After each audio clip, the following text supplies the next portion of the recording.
Do you ever wake up and realize that you're living your life for everyone else? It's time to transition to your own purpose and start living for you. There's a common thread. Why does it take a near-death experience to wake you up? Life's journey isn't about being easy. It's about finding gratitude and shifting your mindset and finding the positive in every situation and asking yourself, why is this happening for me instead of why is this happening to me? Welcome to GSD Diaries, where we share stories of transformation, resilience, and the pursuit of purpose. In this series, I'm chatting with some of my closest friends and fellow movers and shakers in the entrepreneurial community. Together, we'll explore meaningful ways to become more human and empathetic and shift our perspectives for a better life and business. I'm Proffitt, an entrepreneur who has disrupted the hospitality industry by shaking things up. As the GSD girl, I dance around the world uncovering the first times and the powerful stories behind them. Join us as we navigate the ups and the downs,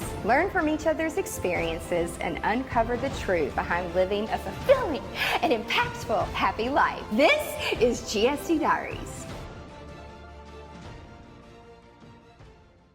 Today's guest, he's just an awesome person, period. He's been a wonderful friend and he's an amazing entrepreneur. He really understands entrepreneurship and delegation and leadership, how to hire the right people, how to train people, but we know it's never easy. And he's had some really hard things happen. The last time I saw him after the pandemic, I was like, what is wrong with you?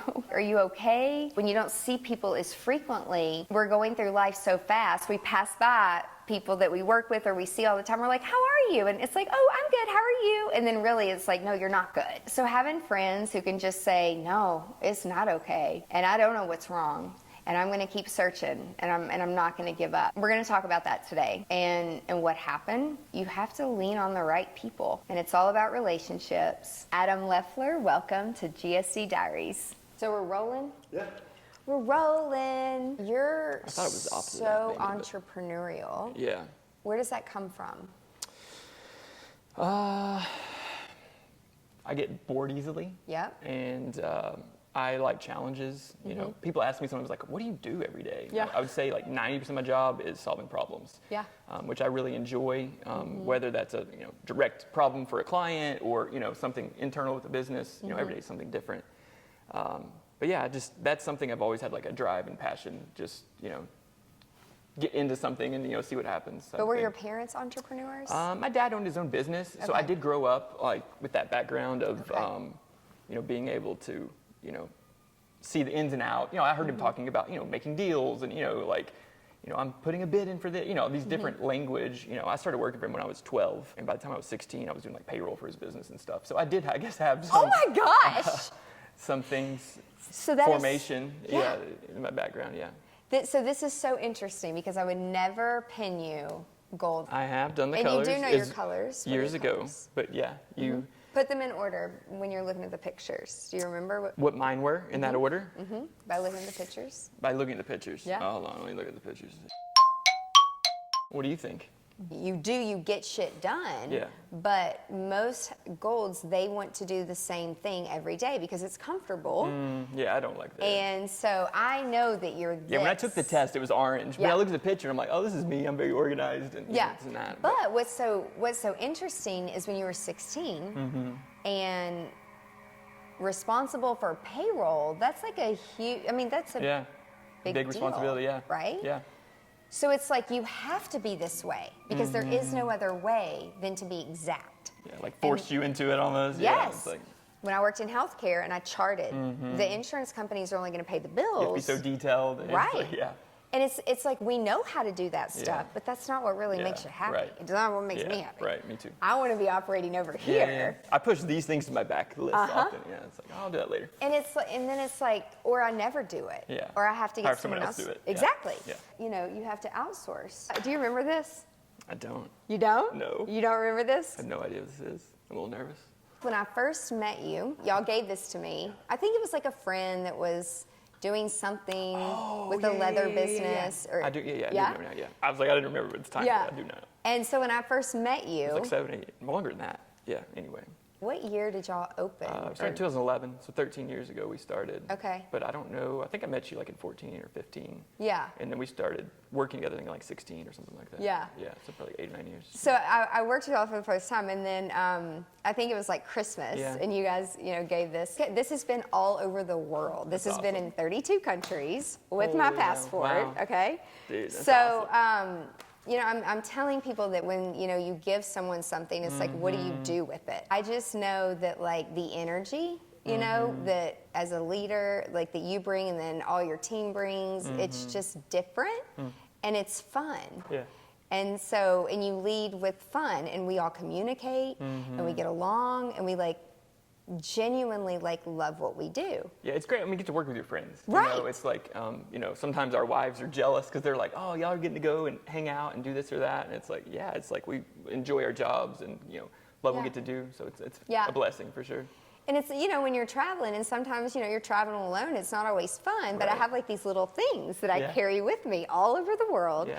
And I know the people who gave it to me. And, so it's like when you pick up something, it triggers you, or like you just smile, like you have good energy, you know? I love that. So when I was like sitting down thinking about this podcast just in general and like, what do I want to talk about next? It's not about what I want to talk about, right? It's like, what do people keep asking me?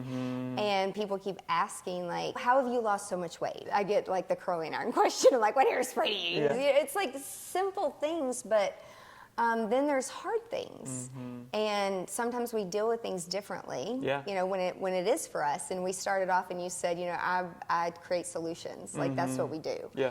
And sometimes when we have to do it for ourselves, like it's hard. Very hard. It's even I harder. suck at taking care of myself. It's like I've always like taken care of other people, no matter what, which is, I think, has made me a good leader, but also is like I've suffered, from that too. It's you as well. It's just like one of those things that I had to learn the hard way. We've done like lots of different things together. I was looking back at our pictures, and I'm like, the photos, the videos, the production. I remember, I think her name was Rima.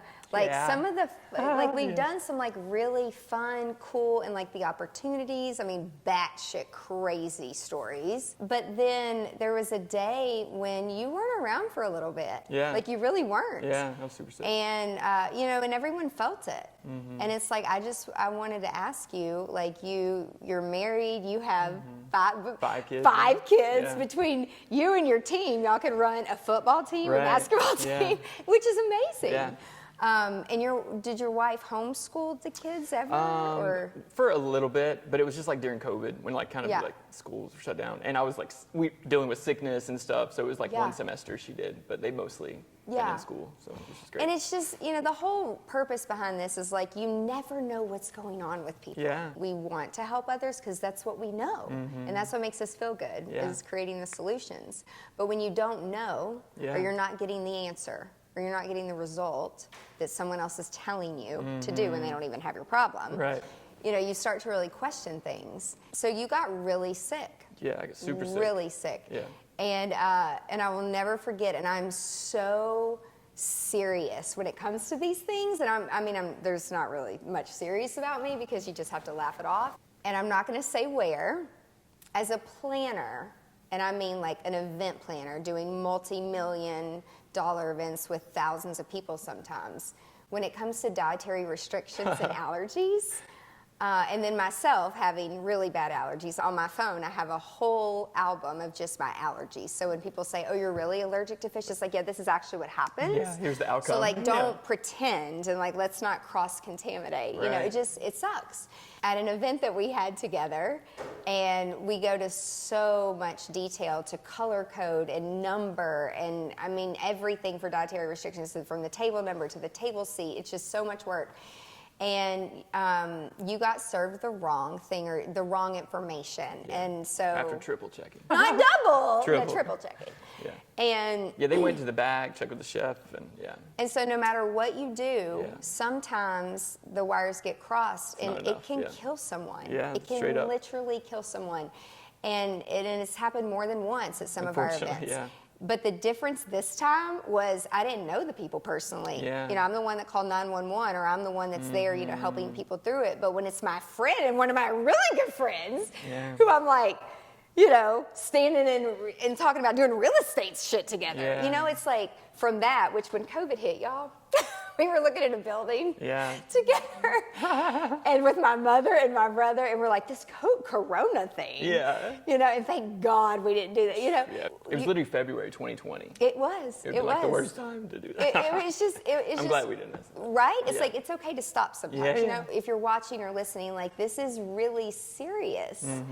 And all the stuff you've had to go through and all the digging. I went out to see a property a few days ago, and I knew, I mean, it was very woodsy and naturey, and now that I've discovered Avon's skin's so soft and I don't get bit so bad, which I say that, and then in Colombia, you know, the bugs love my... It's funny, when I was a kid, that's what I used to wear. My mom used to drench me in it, like, as a kid. It works. Yeah, anytime we'd go out, like, camping or whatever. Yeah. You see this big red, like, I pulled a big tick off of me, and it was in me for 4 days.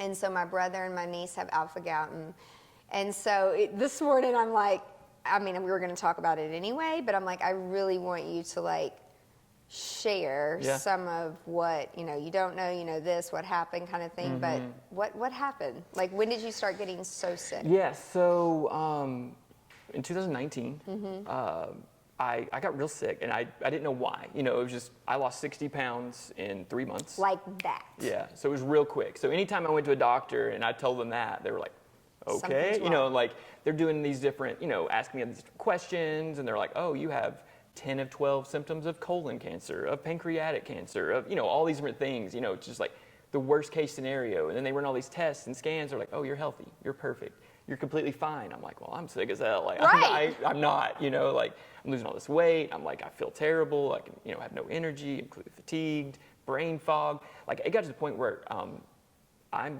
usually pretty quick, you know, and like with things, but I couldn't think of a simple word, you know, like I would literally try for 10 minutes or 3 minutes, you know, to come up with the word road, or, you know, something very simple. I'm like, that thing, you know, you drive on, like, I had word block. It was just struggling, I guess, you know, and even trying to like run my business and do the things we're trying to do. A lot of people didn't know. I mean, there was probably 3-4 days a week I would work from home. You know, I would be like in bed, like literally running meetings from like Zoom. Like, the people didn't really know, you know, that I was sick.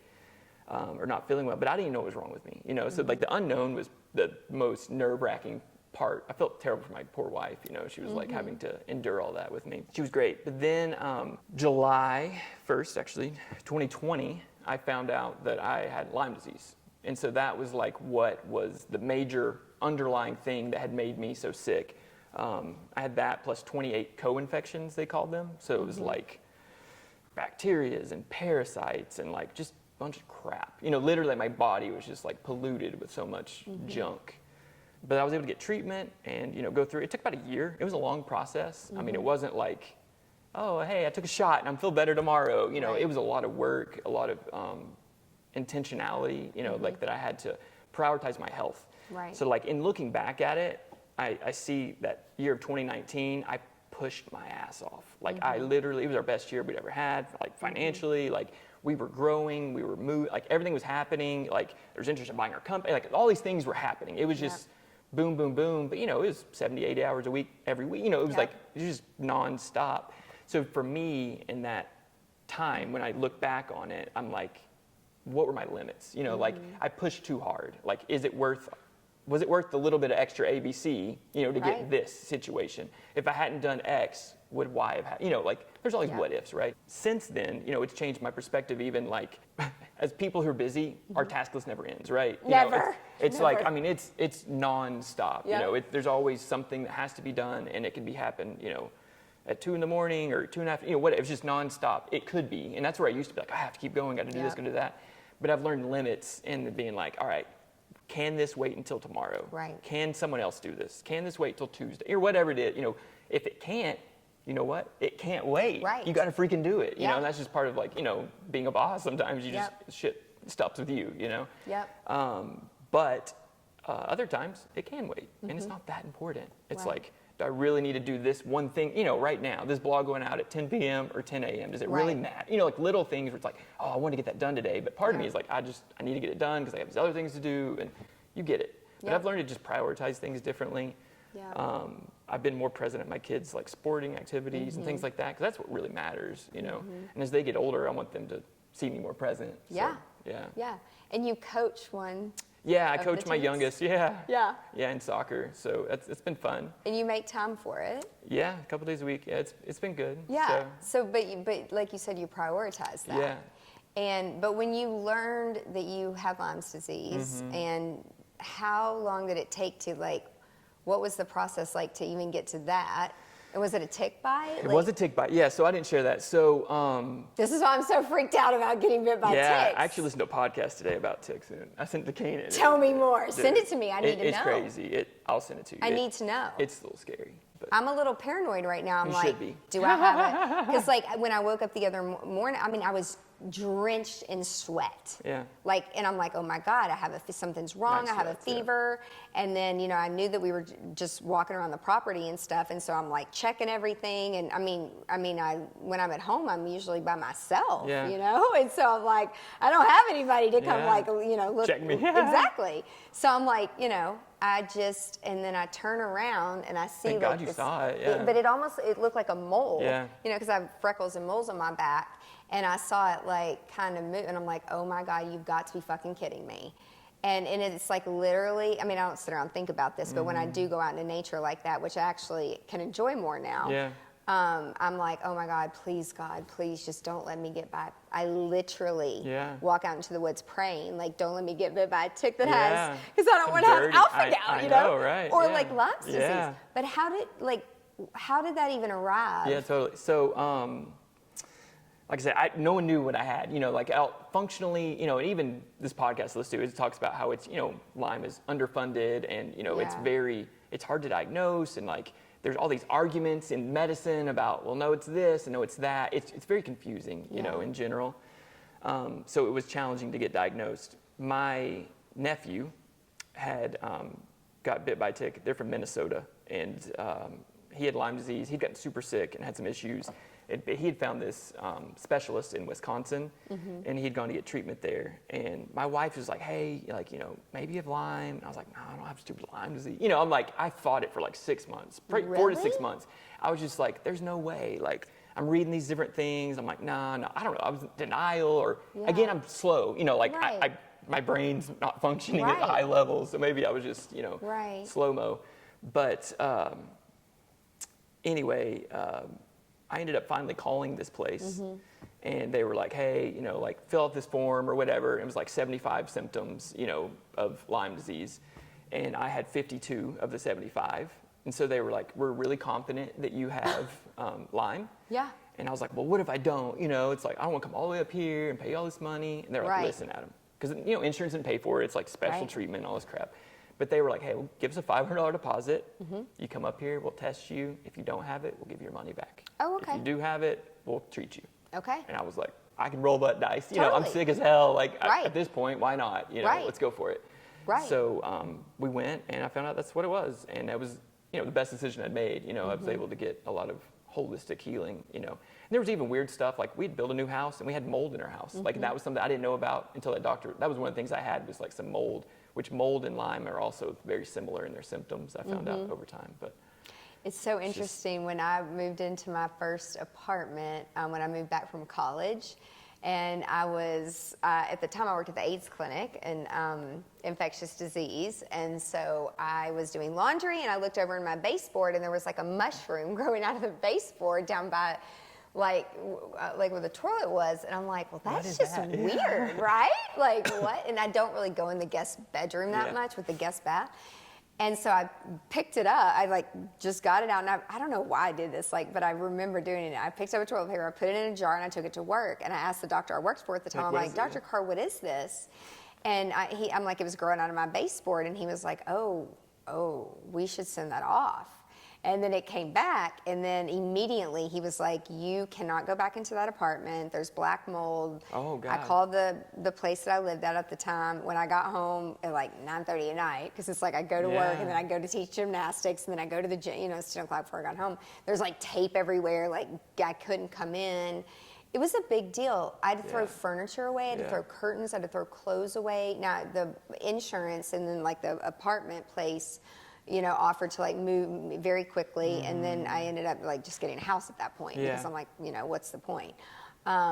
but it was really scary. And I remember. Yeah, I mean, it was stupid expensive. It was Yeah. dumb, you know. And Yeah. it's, like insurance has like limits on like what they'll pay, you know, for mold on purpose. Like mine paid $10,000 and it was like 40. You know, it was like so stupid. You know? It's insane. Yeah. But what we're breathing in the matters, air, it matters. And so even the like the air conditioner filters, you know, it's like I get the allergenic ones and change them every 30 days. It's like, no, I'm not using the $4 ones that you change every 60 days. Like, it's just the air quality matters.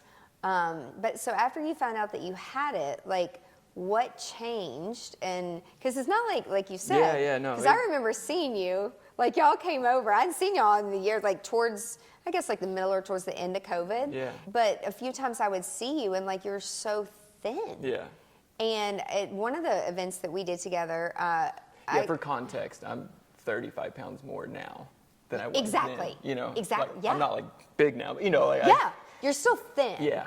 But I was so skinny. So thin. Like grossly ill. Yeah. And one of my team members was like, "Is that okay?" Yeah. Like well, everyone was like, "Hey, do you have cancer?" Like, are you dying? Yeah. So what was that road like from a personal perspective, and then like from a business perspective, like how did that all impact everything? Yeah, I would say personally, it was a wake-up call for like, you know, just prioritization, you know, just like I said earlier, like what really matters, you know, like it doesn't matter, you know, this is a really nice place that we're in, but like it doesn't matter, you know, like I care more about my family, you know, like if we're together and we're staying in a shack, you know, in the boonies, like who cares? We're together, right? You know, like, so it's just prioritizing those things, you know, slowing down, realizing that there are limits, you know, that I'm not limitless and there are, you know, boundaries, you know. It's like sometimes people are like, "Oh, you have boundless energy." I'm like, "Yeah, but maybe I don't," you know. Like there's limits to those things, you know. Or there's times when you pour your energy out and to conserve them, you know, for others. So I think I've learned that both on personal and like, you know, professionally, how to delegate things better, how to communicate expectations better, because like I know before I often would just do things myself because I knew I knew what I wanted, and I'm like, oh, I can do that faster, or I can do it better, or even if I can. Like, I got to the point where if someone could do something 80% as quick as me, or 80% as good as me, it was good enough. Because then I could give them feedback, and I get them up to 90% after I give them some feedback, and then that's close enough for what I could have done to save me time. Little things like that, you know, like try to develop like rules and like, you know, rubrics of like protection. You know, I still struggle to like take care of myself though on a lot of levels, you know, like I'll be like, oh, I haven't eaten, or, you know, but that's where I have, you know, my assistant like text, you know, reminding me like, hey, do this, do that. It's on my calendar multiple times a day. Things I'm supposed to do just to like prioritize my health. But if I didn't have those mechanisms, I would forget because I just get tunnel vision on whatever I'm working on. So but I know that about myself. I know it's a weakness. So I've got people who help me. Yeah. Is it hard to ask for help? It is hard. I suck at asking for help, but they usually have to like make me do it. You know what I mean? Like they know that I suck at that. So yeah. But at least you recognize it. Yeah, I'm humble. At this point, I realize, you know. Yeah. I think I would have fought it a few years ago, but at this point, I'm like, no, I'm stubborn and hard to work with sometimes, you know, or whatever in those ways. I get it. Yeah. For like when doctors kept telling you like it could be this, it could, I mean, it's highly frustrating. Yeah. And how did you know what to do? Like, did you just keep Googling? Did you keep searching? Did you keep asking? Like, how do you keep going before you're just like, okay, I mean, obviously I know you, but you're like, I'm not going to give up. I have businesses, I have children, you know, you have responsibilities. Like, it isn't an option, like to not keep, but what did you do for yourself to like keep going to get to an answer? My wife helped me a lot. She was the one who was probably the most resilient in all that. You know, she had a lot of tears and prayers, and you know, like for me during that time. I think she was the one who was just like, we got to figure this. You know, she was like really persistent in that. Because at some point I literally was just, not give up, but I was just at a loss. You know, you're just like, I don't know what the hell to do. You know, like I'm so freaking sick. Like you know, I'd go to another doctor. It's like the 12th doctor. It's like, well, maybe he can help me. Well, no, I can't. Okay, cool. So just finding answers was like a relief. You know, even just putting a label on something. Oh, well, this is what it is. Then after I found what it was, I found all these different groups, like on Facebook and these different communities of people who are similarly situated. And I was able to glean from them like things, oh, you're doing this, that's helping you. Oh, you have that symptom. Like, so I was able to learn, through that, just what worked for me and what didn't. But since then, I've literally shared with, I don't know, over 100 people who've like gone to get Lyme treatment since I've talked to them, like and shared like my story and my experience.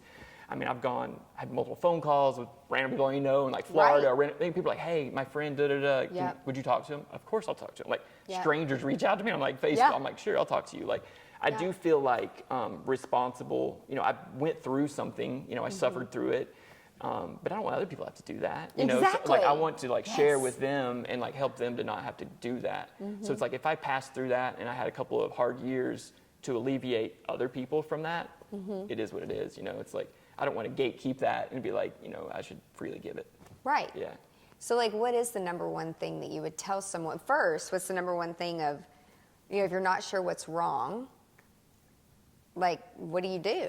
And I think the importance here too is like, if you do have a spouse, like lean on them and trust them. Yeah. Yeah, I had a great support system. I mean, like friends. I mean, even like coworker. Like everyone was great. I mean, that was something too. Even when I was going through treatment, like I didn't have to worry about the business. I had people who were helping, empowered to like make decisions, and I knew that things ran. There was a few months I didn't touch anything, literally. So that was nice, to be able to like depend, on that. And it was a real crazy time. It was 2020. I mean, it was like the world's freaking flipped upside down. Yep. But we survived. What do people do? That was your first question. What you said earlier, like not losing hope, not giving up. Yeah. Having a good support system, like something too I've learned through this is just have more compassion for people. Right. Just like you don't know what other people are going through or what situation it might be. People be like, oh, you look fine. Or I'm like, oh, cool, but I'm not, or whatever. Like you don't know like what someone's dealing with or going through. So it's made me slow down like on a personal, like making judgments or whatever. It's like, oh, I don't know their story or, what their narrative might be. But then leaning into like those support systems that you have. Because when you are ill, it's not just your physical health, it's your mental and psychological, like it affects your holistic, we're holistic beings. And, the mind, body, spirit, it affects one another. So it's like when you're weak in one area, the others suffer too. So it's like, that's where I think having a community and other people like to lean on, if I was by myself, I don't know if I'd be here, honestly. I mean, like straightforward, like I'd probably still be in bed. Like, so. Yeah. Which is sad that there's people like that. You know what I mean? Like straight up, they just don't have that support or knowledge or whatever it may be. So. And then as you started to get better, and you kind of already said it, like you started shifting priorities. Yeah. But how did you go about that? Like, do you go to your assistant and say, hey, don't put so much on my calendar? No. Or what does that look like? Yeah, it was pretty practical, actually. I wrote down everything I do, like, the generally, can't write every like detail, but, categories of here's the things that I do. Yep. And then I split it up and it's like, what are things that other people could do and what are things that only I can do? So I split it up into 2 lists from there. And then in the things that other people could do, because the things that only I can do, who's got to do it? Me, right? Because no one else can do it. Or I need to find someone else to do it or hire someone, at this current moment, it's me, or whatever's doing this, or I need to train someone or whatever. And then the other list of things that other people I could delegate things to, I'll look at it and be like, all right, what are the lists do I literally love doing? Or does it energize me? Or does it, I hate doing? It's like draining or, whatever. So all the things that I didn't enjoy or were draining, I tried to give those things away because it just wasn't my strength. It wasn't worth fighting, to do that one thing. You just give that away. And then even some of the things I enjoyed doing, I was like, oh, I don't want to lose that. I really like that. This is my creative outlet or, whatever. But it's like, I shouldn't be spending my time doing that. I can pay someone $25 an hour to do that. Everyone's role is important. But that's what, I've had to learn the hard way too. I've had people watch me, talk to some of my team over Zoom, and they're like, why don't you just get in and do it yourself? Like you're telling them every little cut and every little thing, because the next time I go back and review all of these videos, it should be better. Right. Yeah. And you get to a point to where, I think to myself, well, my sister's hands don't work and her legs don't work. And, you know, when you see that firsthand, it just kind of changes you. Yeah. Where it's like, okay, I need to just do this with my hands and know, like, you can be a better communicator. You know, I'm talking to myself. It's like, be a better communicator, but it's frustrating sometimes when you can't communicate or you don't know how. Struggle through it, yeah. But it's like, you know, it's like, I call it word jail because I just want to break out. Yeah. But sometimes I'm like, I just got to do it myself because I'm not even clear. And I kind of have to build it as I go. Yeah. Which I realized is like, stay away from things like that. Yeah. Because if you can't. Well, it could be endless, you know? Yes, it never ends. Yeah, it's like a black truly hole. never ends.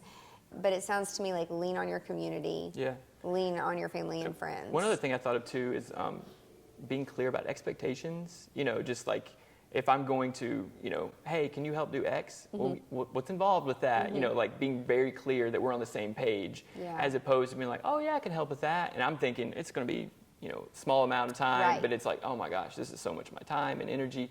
But being more clear before, you know, accepting responsibilities or taking on new work, clients, whatever, knowing what are we getting ourselves into exactly? You know, is it worth it? You know, it's like maybe we made money on it, but was it worth it? Right? Like all the other stress, or you know, they're a diva or whatever it may be. You know, like there's various reasons that we chose not to work with people, and I think for the better. So yeah. But I wouldn't have done that a long time. Like I really would have been like, no, we'll take it. Let's keep going. Go. But see, this is good because. And you already know. And they used to not like it. They'd be like, Dad, but I'm like, dude, we need to do this. Yeah. You know, like, But I don't know if we'd be here if we didn't. You know, like we had to like keep going. You know, it's like we needed that money to live. And I don't know. There's different brain types, you know, and personality types. And it's like learning to lean on the brain types. Like, it's like, okay, you're really good in this area, stay there. Yeah. And then, you know, don't go to all these other places. But sometimes, I mean, I find myself, I'm like, oh, I just, you know, I need to fix this and fix that. But what I realize is I'm giving away so much of my energy. And like, why am I doing that? When sometimes, like, they're not even ready for it, or they're not feeling the pain, right? What are the things, like some of the top things that you had to completely shift in your life because you got Lyme's disease? I know that the way you ate had to change. I mean, that was probably the big. That was the most drastic. My observation. Yeah, for sure. What did that look like? And I still have that same freaking diet for the most part now. So it's just a very clean diet. You know, I also had alpha-gal. It's the same stupid tick, which, you know, I can't have any, for those who don't know, any beef or pork, any four-legged hooved mammals, to be specific. No hooves. So no camels, no goats, no giraffes. Dang it. Can you eat giraffes? You can. I've eaten giraffe. Sorry, Aja. She loves giraffes. Oh, really? Yeah. You're not allowed to anymore, but like 20 years ago, I was in Kenya. There was this like wild game restaurant we went to. They had all kinds of stuff, but now it's not so wild game. Wow. There's probably somewhere you can do it on the black market, but I wouldn't recommend it. It's not great. It's kind of chewy. Anyway, giraffe. Nothing with hooves. Nothing with hooves. So that was something that was, I think one of the reasons I did lose the weight, it was because I wasn't getting protein, you know, like that I needed. It was challenging to get that protein. And then also from Lyme disease, 50% of people develop celiac disease from it. And so they become gluten-free. So I was one of those lucky people. And then another 50% get this other thing called POTS, which is like posterior orthostatic tachycardia syndrome. I also got that. So that was fun. And basically what POTS is when I go from sitting down or laying down to standing up, my heart races, like my resting heart rate goes to like 180. And then you just pass out. I pass out. And then my blood pressure tanks. So at my sickest, I was passing out 15, 20 times a week. And I didn't know why. I thought, oh, I'm not getting enough calories. That's literally what I thought. I'm like trying to eat more because I would just pass out all the time. Like every day I'd pass out at least once. And then you're just like, I'm like, more. I need to eat more. But then I'd eat more and I'd get sick because I'm eating freaking gluten because I didn't know I was gluten-free. You know, it was just this cycle of just sickness. And it's like I was making myself sicker, not knowing I was making myself sicker. But that is the most important thing. Yeah. Is we put so much topical and things. Yeah. And really a lot of what we need is already like in us and we don't realize it, or we have the wrong information, or because we don't know the questions to even ask. We fill in the answers and tell our brain, oh, this must be making me sick because, or I need more calories. And that's where it's like perspective and asking questions and taking a step Don't make back. assumptions. Exactly. Yeah. Because it literally can kill you. Yeah. And in society, our society, especially in America, and because I've been traveling, way more me outside too, of America, right? Both of us. Yeah. It just, you see things different, and I'm just like, oh my gosh, like I really need to be asking different questions, right? And then when I started to do that, you know, allergies started going away and things started getting better. And so what the doctors and the medical doctors, you know, it's not that they're giving us bad information or the wrong information. Some of them are, I mean, should I say this out loud? Like brainwashed by marketing. Yeah. And that's all this is. Pharmacology and things like that. Yeah, straight up. Yeah. Sometimes, like, how do people know this and they still operate the way they're operating? Yeah. I don't understand it. Yeah. But what have you and your family? Because has it completely changed the way that your family eats? Yeah, for sure. And like, what are the positive differences like that you've seen in all the food stuff? Like lean protein, fish, chicken, turkey, and veggies, like all organic for the most part. And I think just in general, like my daughter, she had like some like eczema stuff, you know, like she didn't have that anymore. You know, like we didn't get medicine or we didn't do anything. It was just we changed our diet. You know, she was having too much dairy and too much gluten. You know, is like, I think what it was. And I'm the only one in my family that's like gluten free, but for the most part, we do eat gluten free. You know, they'll have, you know, bread, like, you know, occasionally and stuff. But, you know, as a meal though, for the most part, like we can all eat it. You know, my wife cooks a lot, which even that too, cooking at home, you know, versus going out. You know, there are restaurants, of course, you can get clean food, but they're not a lot. You know, a lot of even nice places, it's, you know, seed oils and all this, you know, junk you're putting into your body. So I think just overall, it's made us healthier, you know, just like the small, like little changes and stuff I've noticed too. Yeah. Have you seen Blue Zones? Did we talk about this? We did talk about it, and I have not watched it yet. Oh my gosh! But it's on my Netflix list, so it's there to watch, but I have not seen it yet. No. Yeah. Yeah. I watched the trailer. It was very interesting. I'm excited to watch it. But it really shows that like the air quality is important, the community is important, mindset is important, like the positivity. Yeah. It's like holistic, you know, it's not just one thing or another, you know. It's just like, how do you move from thing to thing? Like my brain is not as sharp. I mean, after I had it so bad the first time, I was like, okay, I'm gonna die here. I still can't remember, and my brain still isn't sharp like it was. Sharp. No, not at all. And I do realize I need more sleep. And that's something I realized too. That's a change that I didn't mention earlier. I used to probably average, I don't know, what do you think, Kanan? 4, 3? 3 or 4 hours sleep. Probably on average. I would shoot for 5 or 6, but I usually would 3 or 4 was realistic. Because I'd be like, oh, I need to write this. You know, I'd wake up and then I'd go to the bathroom and then all of a sudden I'm writing an hour of emails because I'm like, I thought of this or I need to do that task. Like, it wasn't healthy. But now I shoot for 7 hours. That's my goal. Give or take an hour. That's usually where I'm at. Do you have a routine or rules around like go to bed at this time and? Not really. Like I'm not super strict with it. But it's about the same time. I try to keep it similar. My wife usually falls asleep before me, which is always the worst. I'm like, well, see you later. You know, the kids are asleep and like she's 10 minutes later. I'm like, well, I'm by myself. So. But I will work sometimes then. Do what? Are you a night owl? Yeah. I like hanging out with people though, so I'm social. So if I'm by myself, I get bored. But. Okay. So I always have water with me, and water. And the reason I love the beach so much is because water rebalances you, like it resets you. And once I learned all of this about water, I'm like, oh, I'm just going to drink water all day, every day, and I'll drink, you know. Well, our body's 80% or something like that. And it's a goal, right? So it's like when I go to Mandu and get on the scale, and the way that I want to try that, by the way. You have to. You have to. Just from a productivity standpoint, I mean, doing 15 minutes in the suit is 6 hours. That's crazy. Strength training. Wow. And then the results are a lot faster. But also you have to couple it with like eating, you know, good. Right. But as we get older, if we're not using our muscles, then we just get weaker. And I don't want to stop doing gymnastics. Yeah, for sure. You know, so it's like, I'm just going to keep drinking water. What kind of water is that? It's alkaline water. Alkaline water. So alkaline water, in my family, when my dad got cancer and had throat cancer, there was a lady at church that swore by this alkaline water. But this was years ago. This was before it was like bottled and put on the shelves. And he was like, this is witchcraft. Like, I'm not drinking that witchcraft, right? It's just, but it's all mindset. Seems weird, right? Yeah, it is. But there is a massive difference between that and like electrolytes and then the spring water. And again, I only know this. Yeah, the stuff from the tap is very different.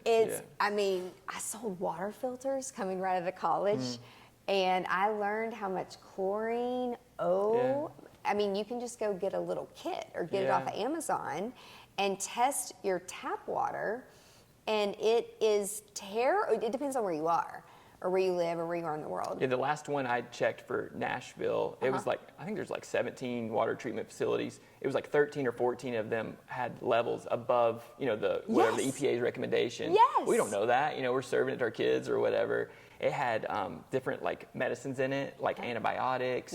And Xanax, like this crazy stuff, because people, I don't know if they pee it out or flush it or what, but somehow, you know, getting filtered back to our water. So I don't know, it's just pretty crazy. It's like, but that stuff matters. So everything that you're putting in your body, it's like fuel. You know? Think about it. And then like the older, like you are what you eat. You know, like people say, it really is. I've recently thought about that, and I'm like, it's very true. I mean, people say these little sayings. And then until it happens or it impacts you, I'm like, oh shit. That's legit. I know what that, I know what that means now. And now it's like I can really tell, like if I eat sugar or like the other night, I was so tired. I came home, I was like, okay, I got to unpack, repack, do this, and I should just stay up for 2 more hours, and I'll just go back to the airport.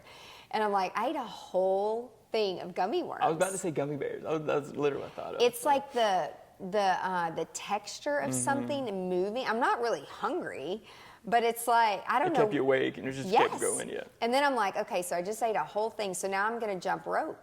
So that's my rule. You know, it's like I got to move to burn. So it's like I'll do that, or, you know, drink a few drinks, but then why? It's like you feel like crap the next day. I don't think that people really understand, at least I didn't. Until I was like, oh my God, it's the sugar that is feeding the ailment. Sugar's crazy, and it's in everything. When I first went on this diet, you know, that was the hardest transition. Was I you know, it said no sugar, and I'm like, that's no problem for me, because I don't really like sweets. I'm like, no big deal. I don't eat desserts. It's in everything. It literally is in freaking everything, and that was like shocking. You know, that was the hardest thing for me. I was like, good Lord, what can I eat? Were you just like, that has? I mean, just everything. Like, can't think of anything that didn't. You know, it's just like in so much stuff. You know, like processed foods. The marketing thing about that I was like, oh my God, it's like no added. Okay. Yeah. No added sugar, and I'm like, what do you mean? So how much sugar is there? And then asking the question. The thing that blows my mind still to this day about sugar is the cookies from Crumble, and I thought that.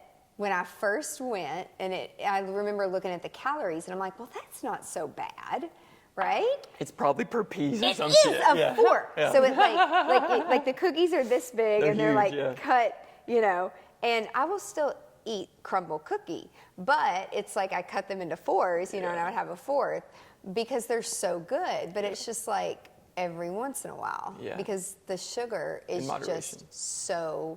It just takes you, takes over. And it just makes you so even tired. things like, once you do have sugar, like if you ate a Crumble cookie, I don't know what the exact time is, but it's like 4 or 5 hours your immune system is shot. You know, you're basically like, so you're more susceptible to get sick. And like, you know, just being around someone who like coughs or sneeze, like your body isn't functioning as optimal as it should or could when you introduce that into your body. It's like a pathogen. It's something it's not supposed to be there. You know? I just found that once I stopped eating some of those ways that, like the bug bites, but it's crazy, like the things that you attract in. And I guess you would call them like parasites and bacteria. And then eating food that is already contaminated with something and not knowing. Like that's the scary part. So it's like, make sure that you know before. You know, you're putting it in your mouth.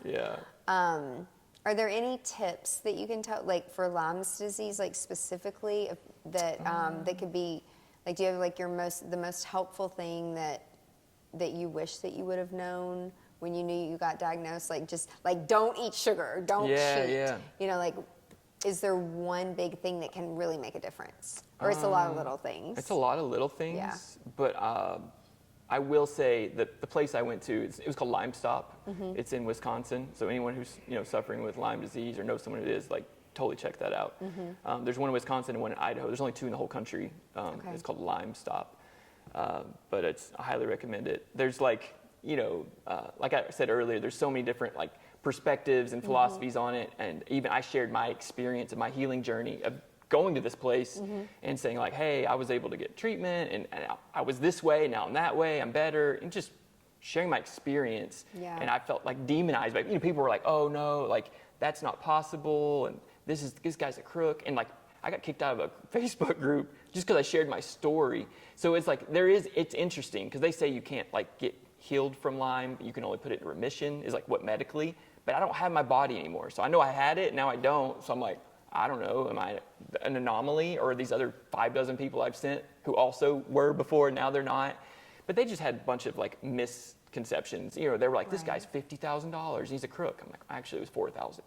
Yeah, very different. exactly. Like it's not $60,000, it's Exactly. 4. And I added, I even put on there, the average person spends, I think, $14,000 a year for Lyme treatment, just like, Yes, living facts. life, Facts. So I'm like, why would you not pay a quarter of that and get better, like one time? Right. It was just interesting, things, how people, you're back to like, you were saying before, brainwashed or, pharmacology or whatever. I don't think people are like being malicious intentionally. I just think people are uninformed, sadly. So when the hate starts rolling in, this gets real fun on social media, okay?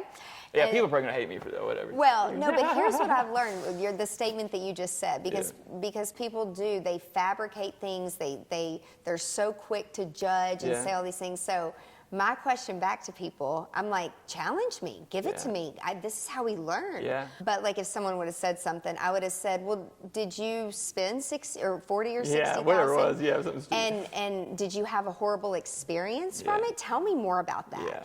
And then they either never would write back, or they're like, well, I didn't do it. Well, then why the fuck are you sitting here telling me it costs you? You don't even know what you're talking about. Exactly. Literally, it makes me clearly angry. What really gets me going now is people who talk about AI and ChatGPT. And they have no idea what you're talking And, about. even my sweet little mama, and she's like, it's just taking so many jobs, right? And I'm like, Mom, it's creating opportunity like never before. Yeah.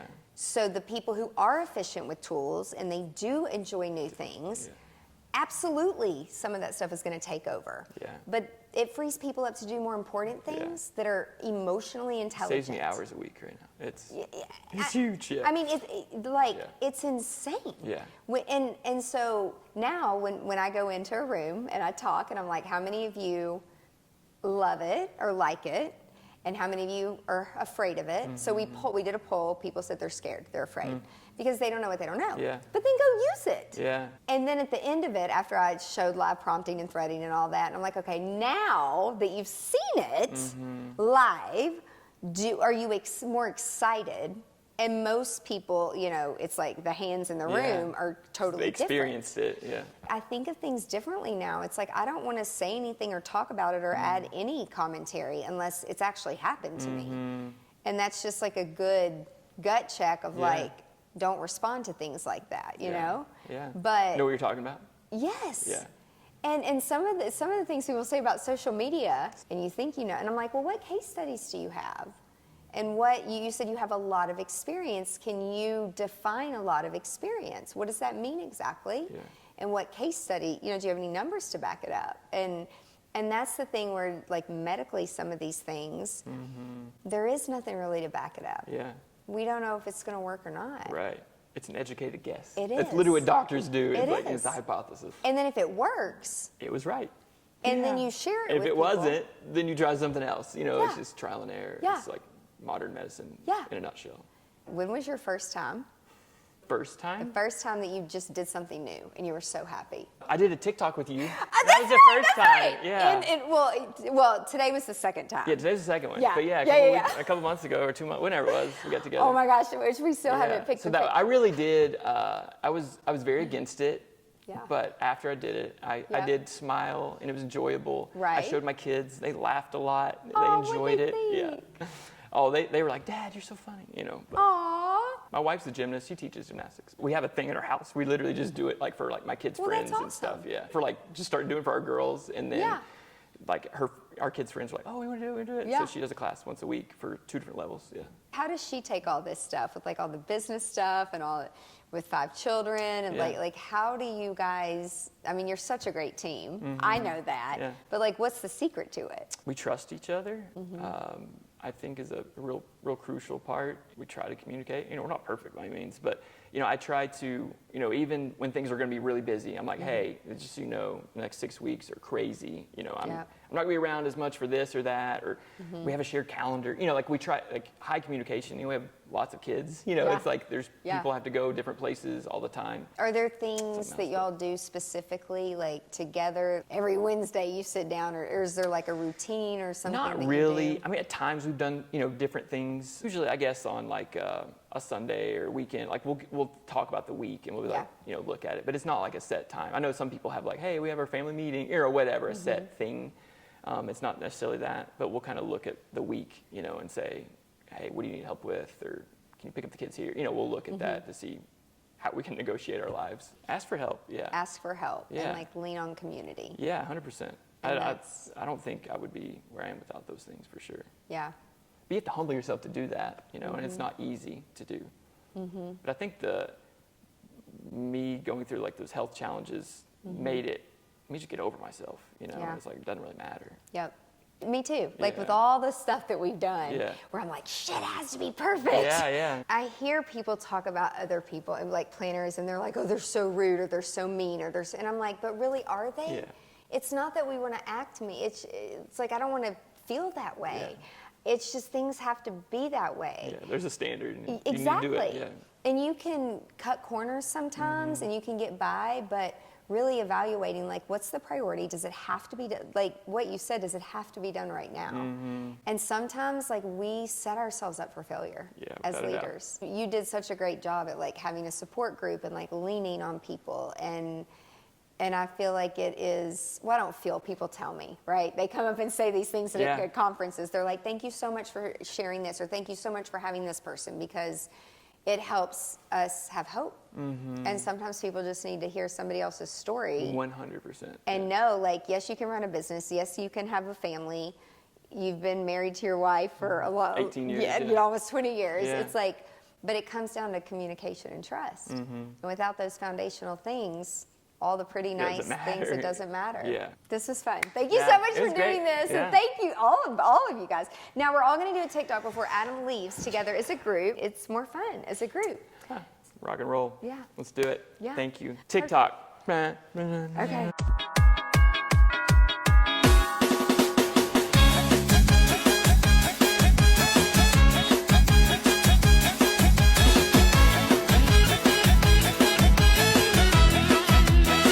We did it. I'm so proud of Adam for dancing with me and with us. Thank you so much for joining me on GSD Diaries. I want to extend my heartfelt thanks to our guests and to you for listening and for being part of the GSD community. Remember, you just have to take the first step and keep moving. Don't stop moving. Make sure you're subscribed and stay up to date with our latest episodes on GSD Diaries.